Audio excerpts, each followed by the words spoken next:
चिकित्सा तत्व विज्ञानम। अब बच्चों इसको हम कैसे याद करेंगे? चिकित्सा तत्व विज्ञान जो है वो आचार्य धन्वंतरी जी ने लिखा है, ठीक है। तुम्हें पता है जो भी हमारा आयुर्वेद आया है वो किसने, कौन लेके आए थे? उनको धन्वंतरी जी लेके आए थे, ठीक है। आयुर्वेद के जो देवता हैं जिनकी पूजा की जाती है वो कौन है? धन्वंतरी है। तो याद रखना है, अब आयुर्वेद में जो चिकित्सा में तत्व है, मतलब जो भी चिकित्सा, जो भी ट्रीटमेंट बताया है वो धन्वंतरी जी ने बताया है। तो चिकित्सा का तत्व जो है वो किसने बताया है? धन्वंतरी जी ने बताया है। कल भी हमने एक टीका याद की थी, तत्व किसके नाम में है? शिव जी के नाम में है। और आज हम क्या याद कर रहे हैं? चिकित्सा में तत्व जो है वो कौन लेके आए थे? जिनको ज्ञान था, जिनको विज्ञान का नॉलेज था, वो कौन थे? धन्वंतरी थे। तो ऐसे करके तुम्हें टिक करके आना है। फिर देखो बच्चों, दूसरा आता है चिकित्सा सार तंत्र। ये रचना जो है वो किसने लिखी है? अश्विनी कुमारों ने लिखी है, ठीक है। अश्विनी कुमार जो थे वो दो भाई थे, इसलिए उनको कुमारों कहा जाता है। तो अश्विनी कुमारों ने क्या लिखा है? चिकित्सा सार तंत्र लिखा है। तो ध्यान रखना, अश्विनी कुमार जो है वो हर चीज का सार बताते हैं। मतलब लास्ट में जो समरी वाला पॉइंट जो होता है वो कौन बताते हैं? अश्विनी कुमार बताते हैं। फिर उसके बाद नेक्स्ट आती है चिकित्सा दर्पण। अब तुम्हें पता है दर्पण हम किसको बोलते हैं? मिरर को कहते हैं दर्पण, ठीक है। तो कई लोग जो देवदास बने घूमते हैं, ठीक है, हॉस्टल में ऐसे बहुत सारे लोग तुमने देखे होंगे जो बस रोते रहते हैं, देवदास। तो वो देवदास जो है वो खुद को रो लेते हैं, उसके बाद कहाँ देखने जाते हैं अपनी शक्ल को? मिरर के अंदर, दर्पण के अंदर देखने जाते हैं कि हम कैसे दिख रहे हैं। तो देवदास जो है वो कहाँ देखता है? वो दर्पण के अंदर देखता है। देवदास दर्पण यानी कि मिरर के अंदर देखता है। तो बच्चों चिकित्सा दर्पण नाम की बुक जो है वो दिवोदास आचार्य ने लिखी है। फिर आता है चिकित्सा कौमुदी। अब इस वर्ड को पकड़ेंगे हम कौमुदी, और यहाँ पे काशी राज में से पकड़ेंगे काशी। तुम्हें पता है काशी में क्या है? काशी में जो है BHU है, ठीक है। तो BHU जो है वो मेन, कौमुदी का मतलब तुम यहाँ पे समझ लो कोई एक ऐसा प्लेस जहां पर बहुत सारी एक मतलब जैसे बहुत सारी चीज वहां पे इकट्ठी हो, इस तरीके से। तो काशी में क्या है? चिकित्सा का पूरा कॉम रहता है, मतलब पूरी कम्युनिटी जो कि आयुर्वेद की है, अच्छे अच्छे वहां पे अच्छी रैंक पे बच्चे जाते हैं। तो काशी में क्या है? चिकित्सा का कॉम है, ऐसे याद रखना। तो काशी राज ने लिखी है चिकित्सा कौमुदी। तो तुम यहाँ पे लिख लो, काशी में क्या है बच्चों? चिकित्सा का कॉम रहता है पूरा, ठीक है। अब उसके बाद देखो वैद्यक सर्वस्व, ये लिखी है नकुल ने। तो यहाँ पे सर्व पकड़ो और यहाँ पर कुल पकड़ो, ठीक है। तो ऐसे याद रखना, सर्व कुल, सारा कुल यानी कि सर्व कुल, ऐसे करके हम याद रखेंगे। फिर हम देखेंगे यहाँ पे वेदांग सार। वेदांग सार जो लिखी है वो किसने लिखी है? जाजाली ने लिखी है।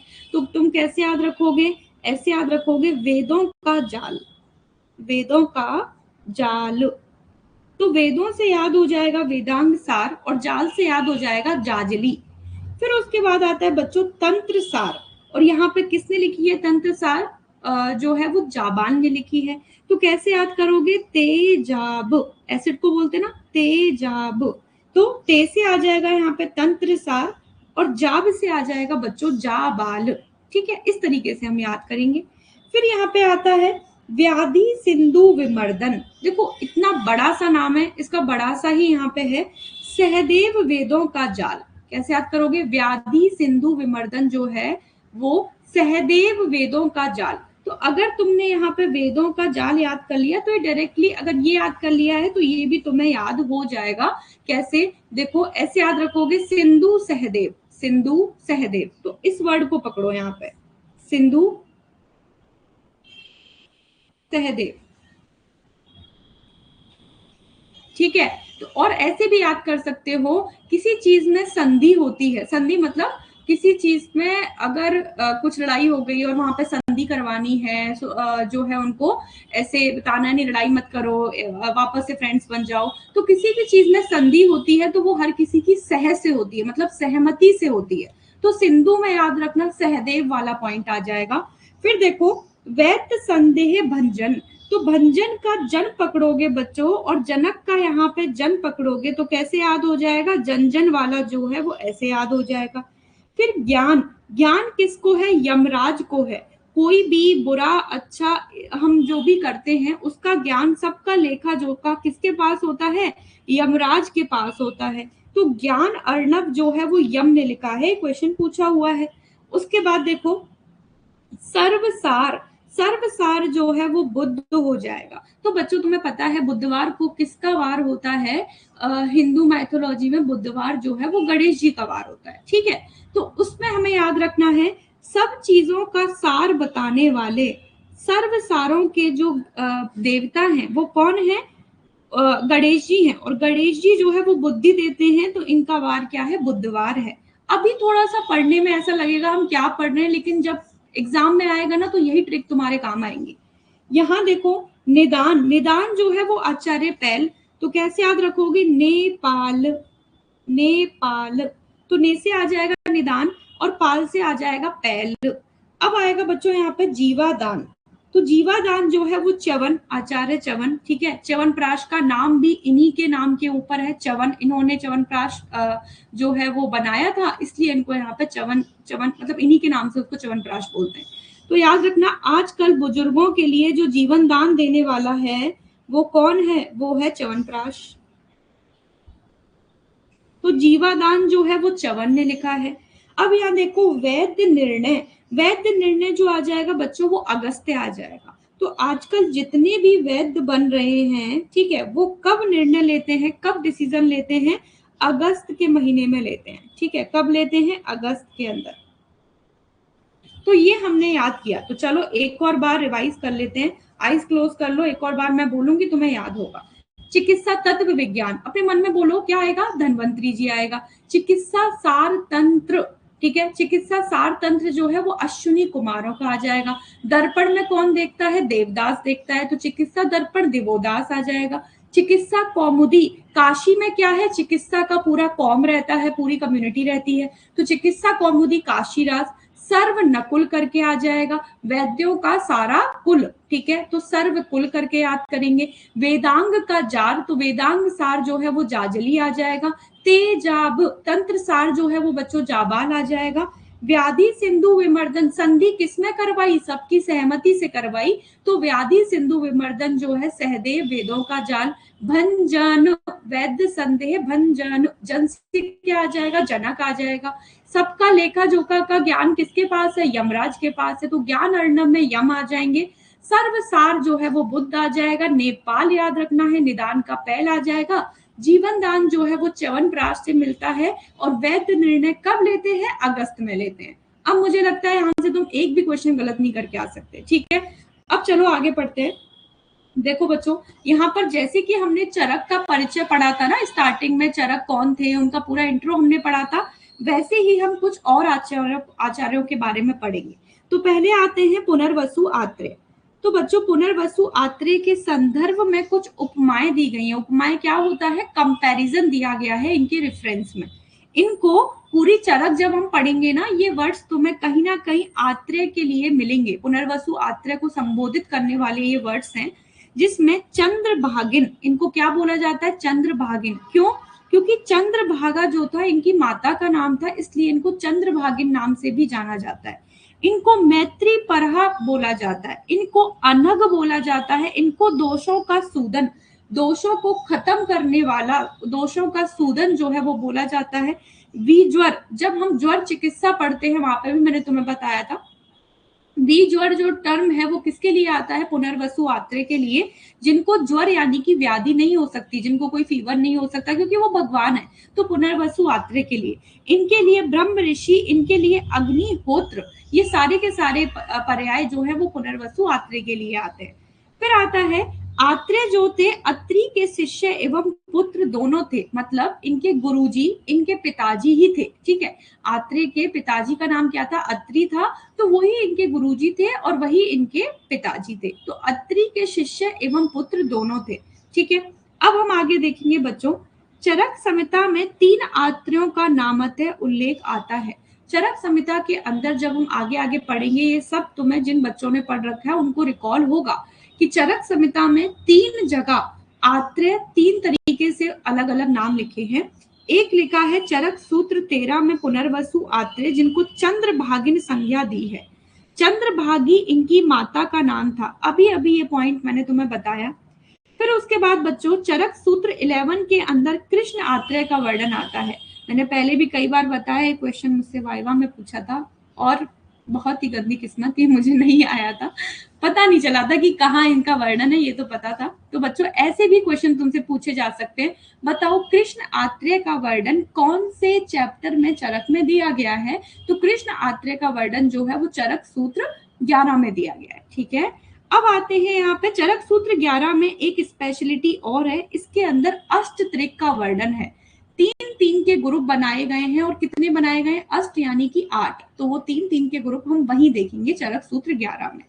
फिर आता है भिक्षु आत्रेय। भिक्षु आत्रेय का वर्णन जो है बच्चों वो है चरक के सूत्र स्थान के 25वें चैप्टर में दिया गया है।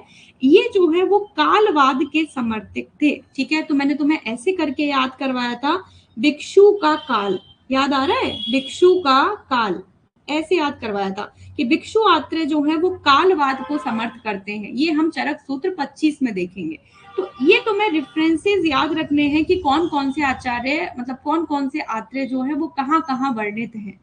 अब बच्चों एक बहुत इंपॉर्टेंट पॉइंट आता है कि आत्रेय पुनर्वसु के कितने शिष्य थे, जो कि हम चरक सूत्र के फर्स्ट चैप्टर में वापस पढ़ेंगे। अभी हम आत्रेय पुनर्वसु के बारे में पढ़ रहे हैं, तो हम ये वाला पॉइंट भी यहाँ पे क्लियर करके चलेंगे।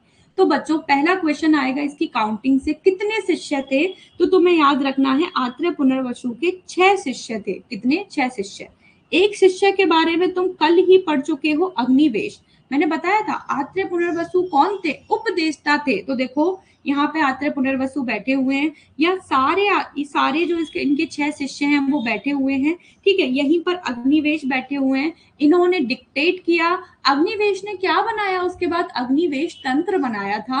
अग्निवेश तंत्र को जो है वो चरक ने क्या किया था? चरक संहिता लिखी थी। चरक संहिता में जो चीज मिसिंग थी उसको कंप्लीट किसने किया था? दृढ़बल ने किया था। ये कल मैंने तुम्हें समझाया था।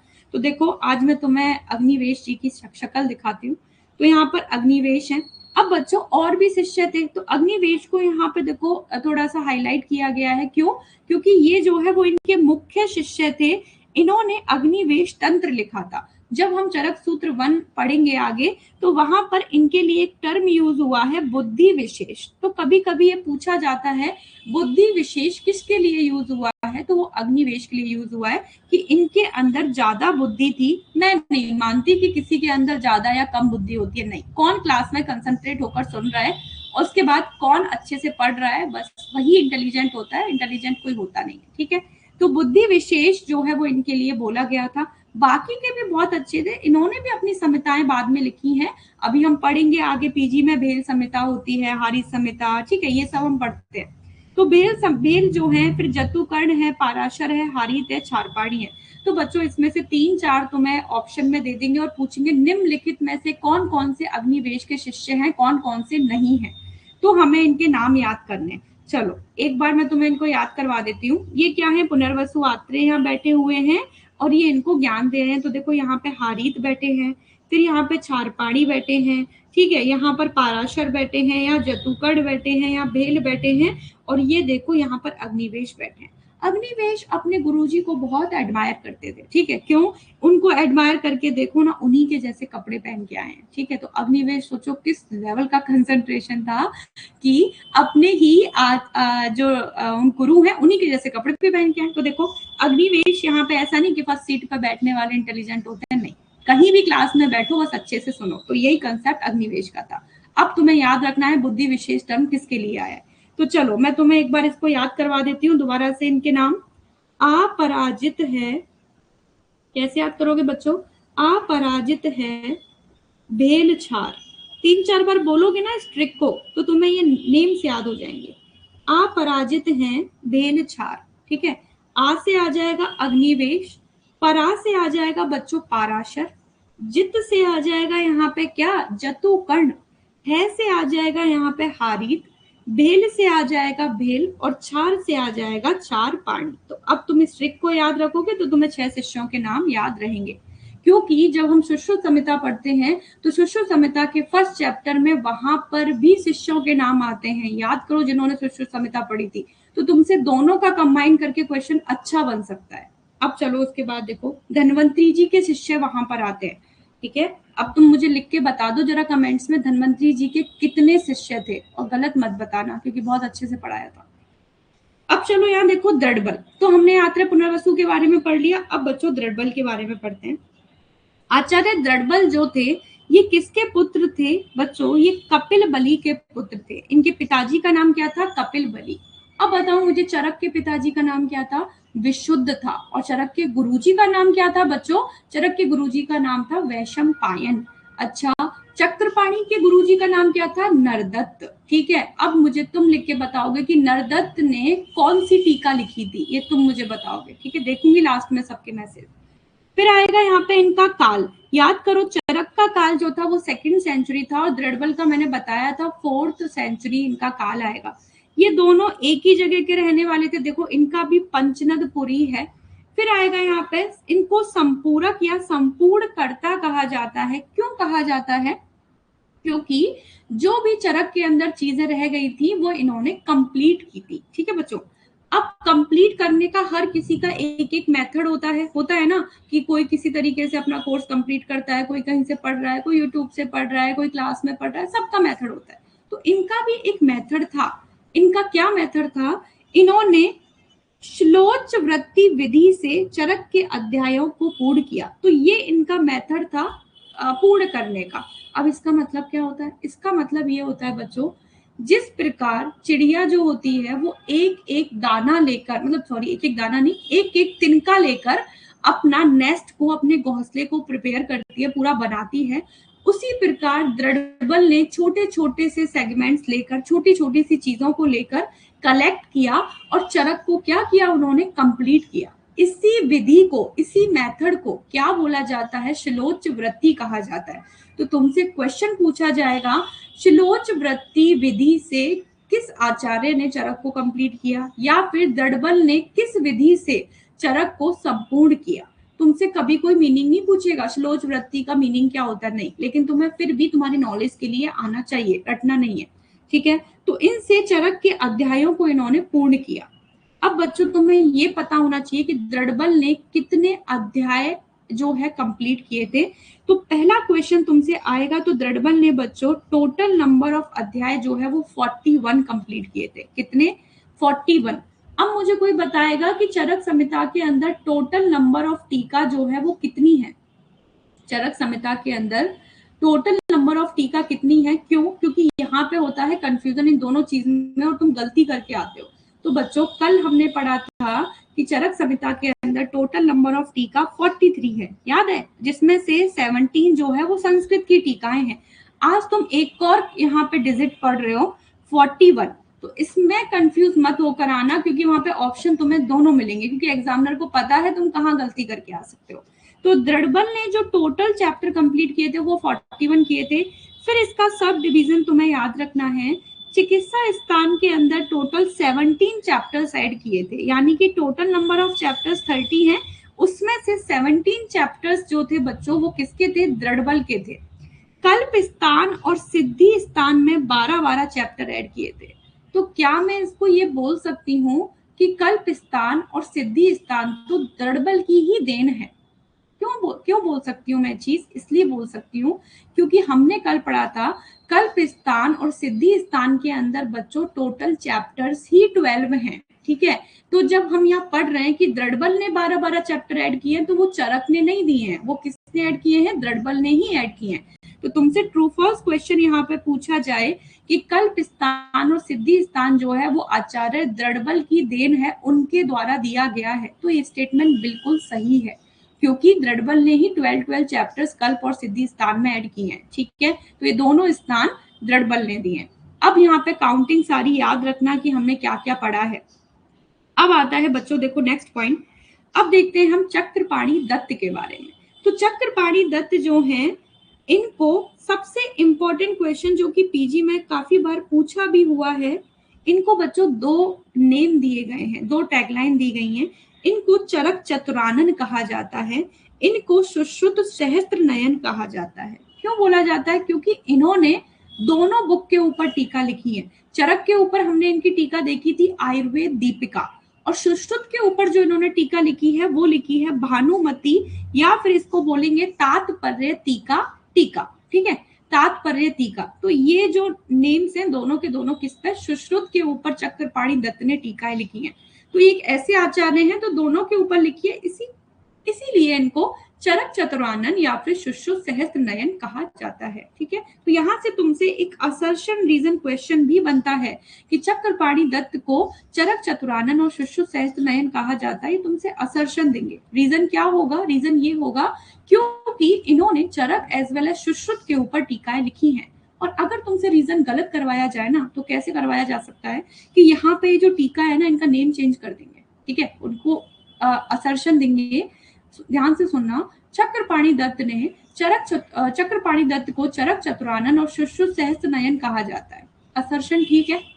रीजन क्या देंगे कि क्योंकि चक्रपाणि दत्त ने सुश्रुत के ऊपर आयुर्वेद दीपिका दिया है टीका, और चरक के ऊपर भानुमति टीका लिखी है, ठीक है। तो हम देखेंगे, अच्छा आयुर्वेद दीपिका आ गया, भानुमति आ गया, बस टिक कर दिया, नहीं, उल्टा कर दिया उसने, ठीक है। तो हमें ये चीज याद रखनी है। ऐसे क्वेश्चन वो होते हैं जो हम आते हुए भी ओवर कॉन्फिडेंस में गलत करके आने।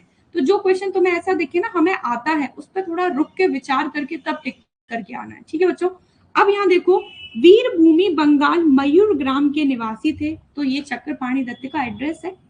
एक क्वेश्चन जो बहुत पूछा जाता है, ये किस वंश के थे बच्चों, तो ये जो है वो लोद्र वंशी थे, ठीक है। ये इंपॉर्टेंट क्वेश्चन है, पूछा जाता है चक्रपाणि दत्त का वंश क्या है, लोद्र वंश है।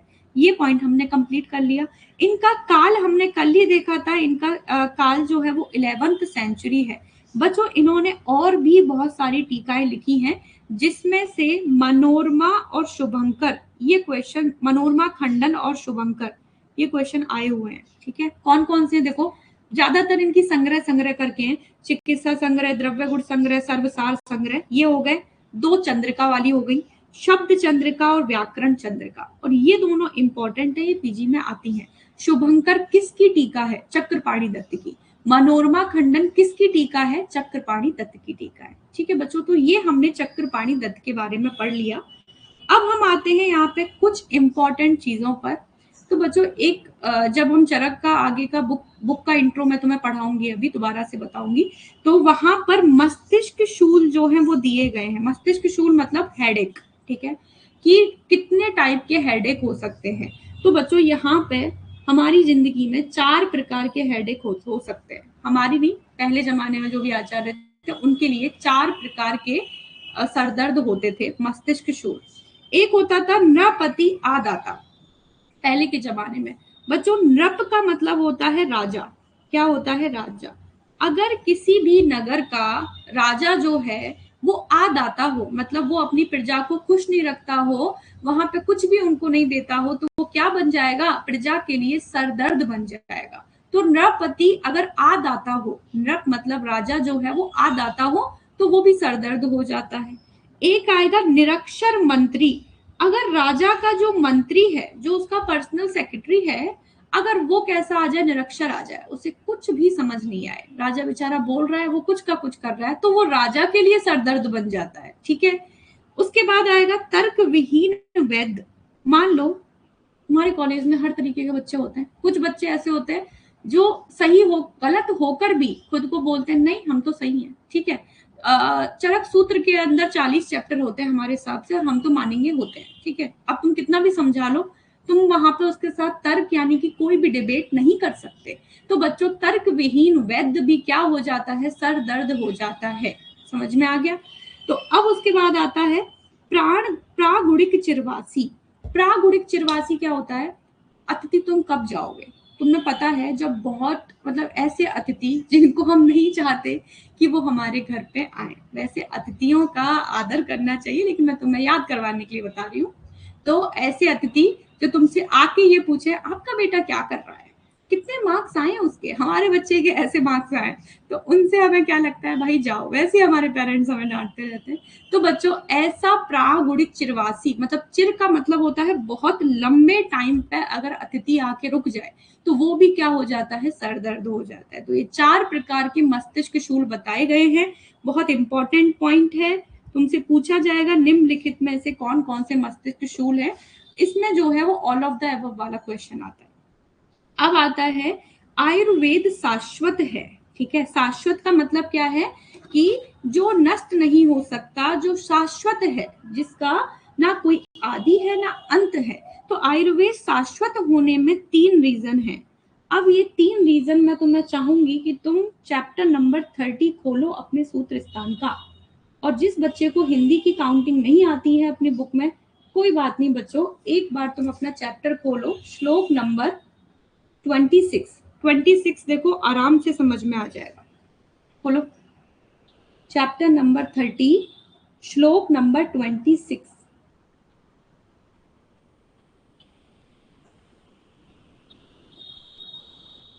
एक बार ओपन कर लो,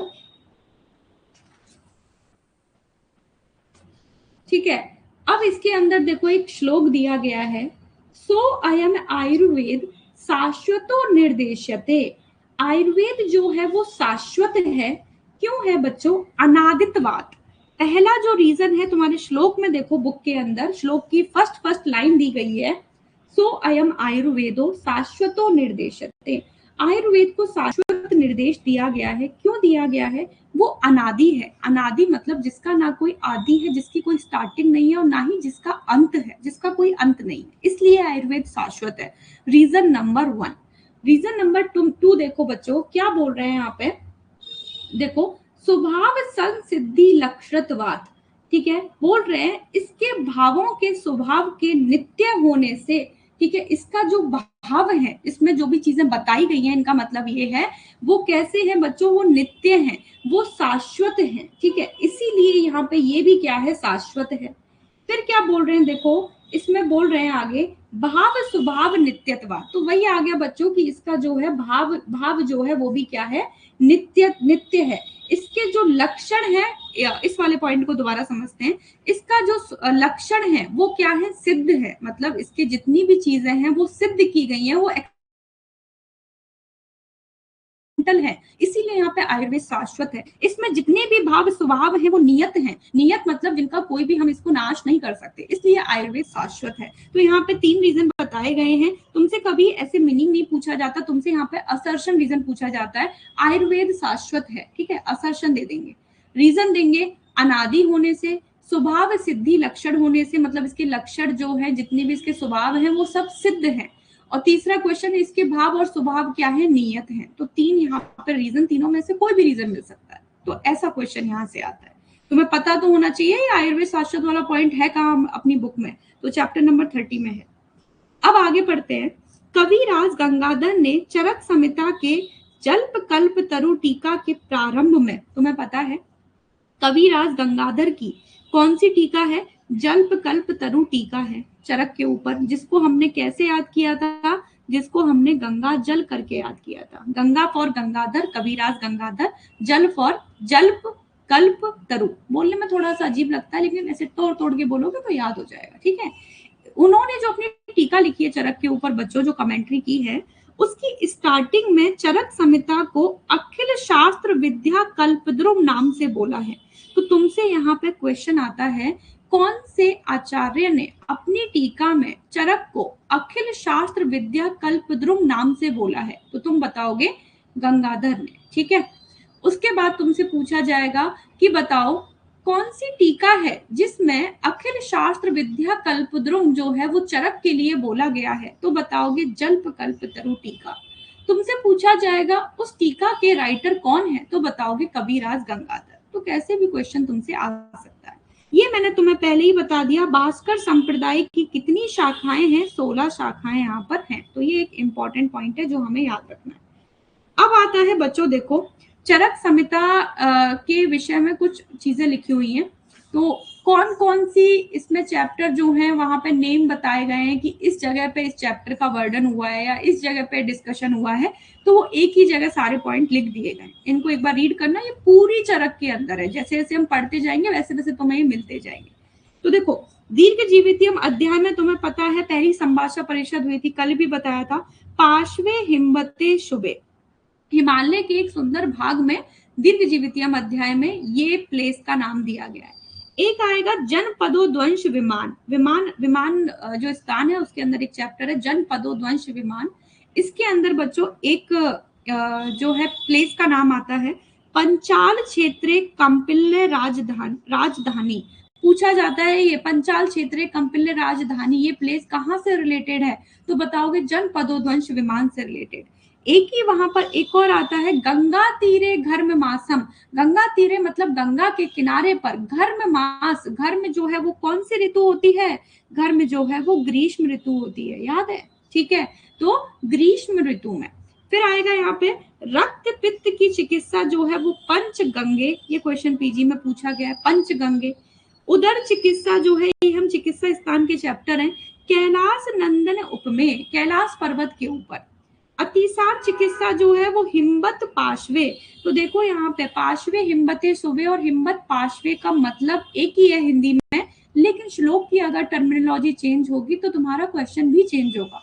अगर बच्चों हिंदी में क्वेश्चन आता है ना कि हिमालय के एक सुंदर भाग में किस किस चीज का वर्णन है, तो देखो दीर्घ जीवितीय मध्याय भी आंसर जाएगा, अतिसार भी आंसर जाएगा और योनि व्यापक भी आंसर जाएगा।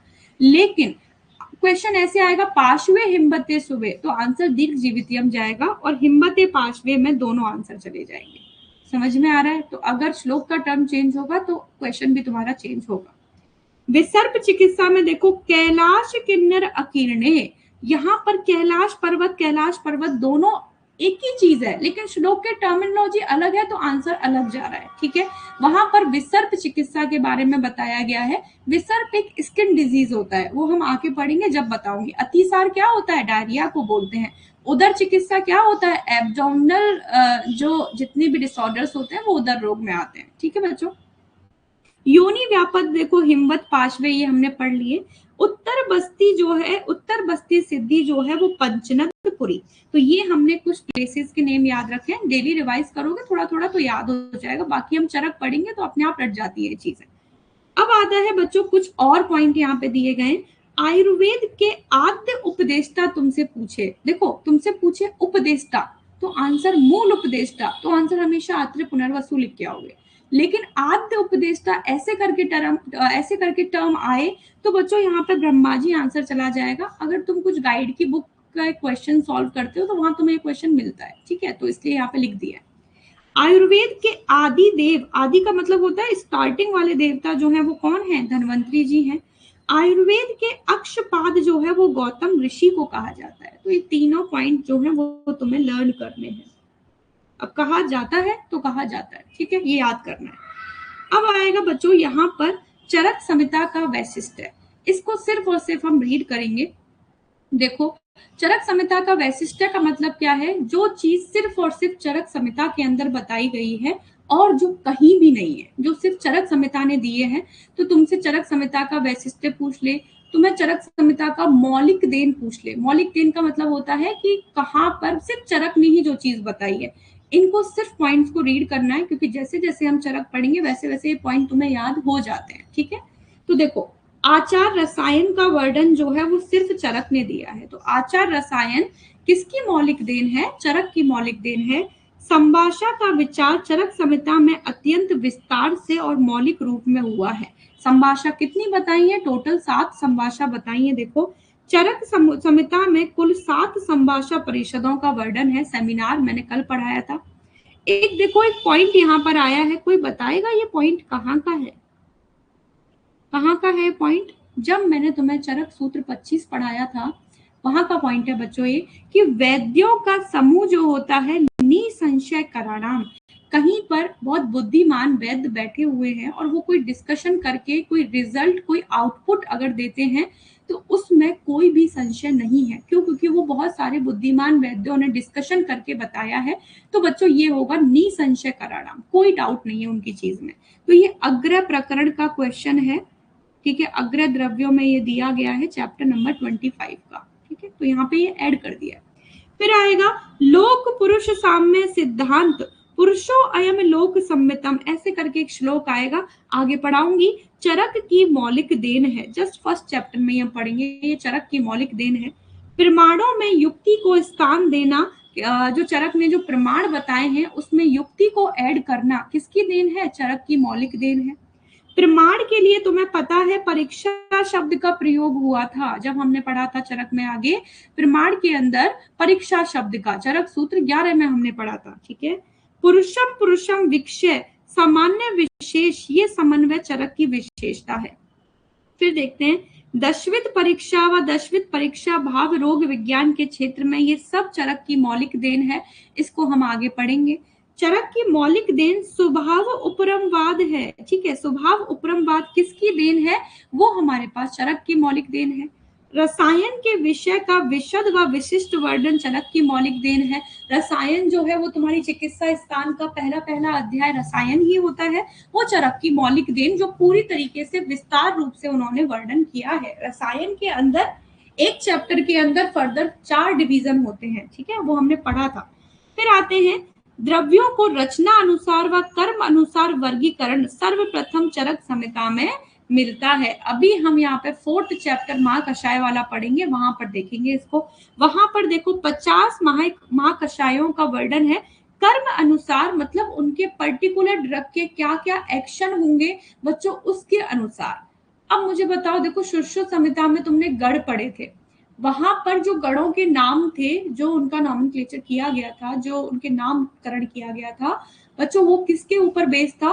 वो उसके अंदर जो उसकी ड्रग थी, पहली ड्रग, उसके ऊपर उसका नाम था, ठीक है। लेकिन चरक में जो महाकषाय दिए गए हैं ना, उनका जो नाम है, उन महाकषाय का जो नाम है वो उनके कर्म अनुसार, यानी कि उनके एक्शन के अकॉर्डिंग है कि वो पर्टिकुलर जो ग्रुप है ड्रग्स का, मेडिसिन का, वो क्या काम कर रहा है उसके ऊपर है, ठीक है। तो ये चीज थोड़ा सा ध्यान रखना। निदान पंचक का वर्णन चरक संहिता की मौलिक देन है। बस निदान स्थान के फर्स्ट चैप्टर में पढ़ेंगे, इसको मैंने n प्लस करके तुम्हें याद करवाया हुआ था। चरक संहिता में इतिहास शब्द 2 बार और सांख्य शब्द 5 बार आया है। ये किसी एग्जाम में एक बार क्वेश्चन आया था, ऐसे क्वेश्चन आते नहीं है लेकिन आया था तो तुम्हें ऐड कर दिया, ठीक है। चरक ने केवल वात के 5 भेदों का नाम उल्लेख किया है, ठीक है।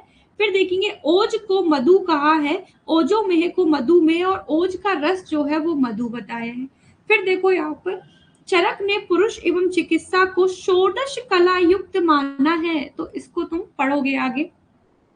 चरक संहिता में सर्वप्रथम अहिष्कृति शब्द का उल्लेख किया है, और देखो बच्चों सर्वप्रथम अहिष्कृति शब्द जो है, सिर्फ वर्ड जो है वो चरक संहिता में आया है, लेकिन अयशकृति जो है वो बनाते हैं हम।